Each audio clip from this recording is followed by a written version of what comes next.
Is there a recent experiment that went unexpectedly well, or even just maybe it didn't do well and you learned something really important there?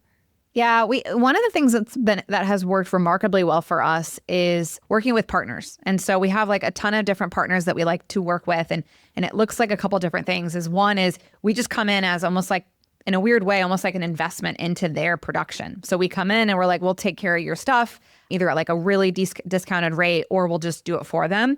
And last year we started to do it with a lot of people and just did it for them. And I was like, let's just do it because we're going to show up everywhere and everyone's going to like us and know us and blah, blah, blah.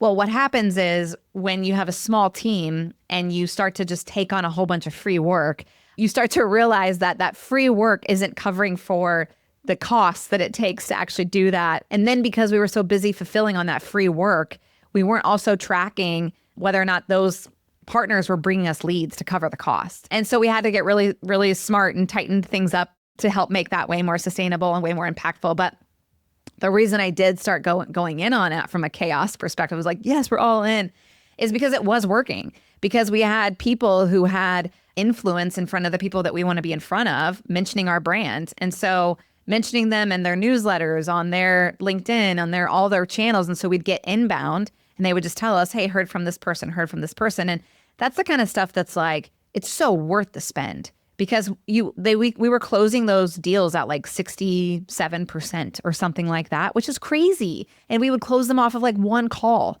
And so it was like, yeah, we're going to go do more of these because of that reason. That is zero click marketing.